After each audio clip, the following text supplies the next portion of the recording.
আমাদের পার্টির চেয়ারম্যান এবং জেনারেল সেক্রেটারি দুজনেরই মতামত নিয়ে হুমায়ুন কবিরকে আমরা সাসপেন্ড করছি দল থেকে। দলের সাথে তার কোনো সম্পর্ক থাকবে না। আজকে উনি দল থেকে বহিষ্কার হলেন, আগামী দিনে বুঝতে পারবেন কত চালে কত ধান হয়। আগামী দিন থেকে উনি টের পাবেন যে কত জনপ্রিয় উনি নেতা আছেন। দলবিরোধী কাজের জন্য ভরতপুরের বিধায়ক হুমায়ুন কবিরকে সাসপেন্ড করল তৃণমূল। বৃহস্পতিবার সকালে সাংবাদিক বৈঠক করে দলের সিদ্ধান্তের কথা ঘোষণা জানান ফেরাদ হাকিম। প্রসঙ্গত, দল বিরোধী মন্তব্যের জেরে বহু বিতর্কে জড়িয়েছেন এর আগেও বিধায়ক হুমায়ুন কবির। সম্প্রতি বেলডাঙ্গায় বাবরি মসজিদ তৈরি সংক্রান্ত তার মন্তব্য নতুন করে অস্বস্তিতে ফেলে তৃণমূলকে। একাধিকবার সতর্ক করা হয়েছিল তাকে দলের ঊর্ধ্বতন কর্তৃপক্ষের পক্ষ থেকে, তবে তার বিতর্কের মন্তব্য থামেনি। তাই এবার কড়া পদক্ষেপের পথে হাঁটল দল। যদিও দলের সিদ্ধান্তকে গুরুত্ব দিতে নারাজ হুমায়ুন, সাসপেন্ডের সিদ্ধান্তকে কথা জানা মাত্রই আগামী 22শে ডিসেম্বরই নতুন দল ঘোষণার কথা জানালেন তিনি। জানালেন হুমায়ুনের সঙ্গে কোনো রকম সম্পর্ক রাখবে না দল। সাসপেন্ডের সিদ্ধান্ত প্রসঙ্গে হুমায়ুনের বক্তব্য, ববিদার কথার জবাব দেব না, কালই বিধায়ক পদ ছাড়বো। हुमायूं दादा, आपकी ममता जी से मुलाकात हुई, बातचीत हुई है इस मामले पे? अभी नहीं। दादा हिंदी में एक बार बता दीजिए, नई पार्टी आप बनाएंगे, आप कह रहे हैं नया बार बोलेंगे आप? हिंदी में नया पार्टी बनाएंगे आप? नया पार्टी बन चुका है, 22 तारीख आने दीजिए, नया पार्टी का लॉन्च कर देगी बहरमपुर टेक्सटाइल मोड़ में। अच्छा, नया पार्टी बन चुका है आपका?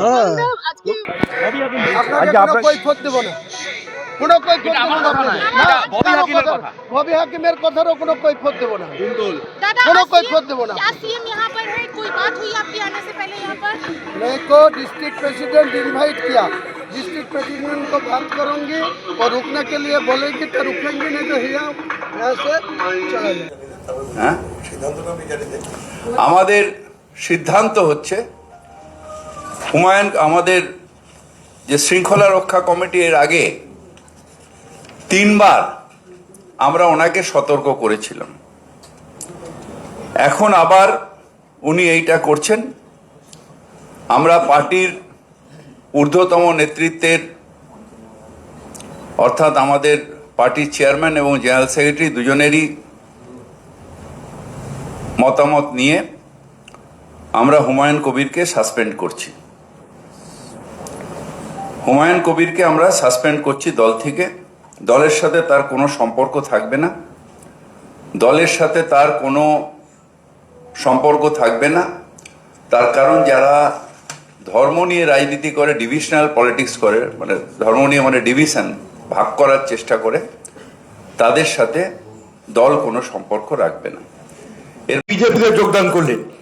বিজেপিতে গিয়ে উনি এমপি মুর্শিদাবাদ লোকসভা কেন্দ্রে আবার বিজেপির প্রার্থী হয়ে লড়াই করলেন, সেখানেও ডিফিটেড হলেন।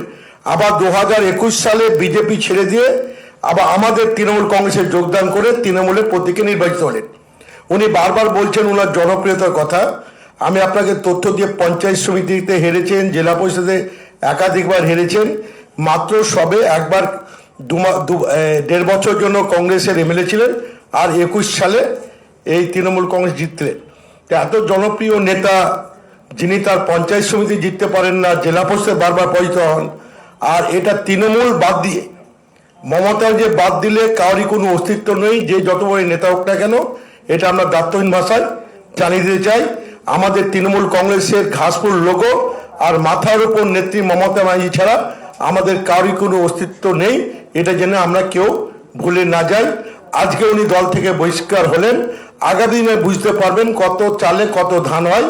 আগামী দিন থেকে উনি টের পাবেন যে কত জনপ্রিয় উনি নেতা আছেন। এইটুকু আমার বলার।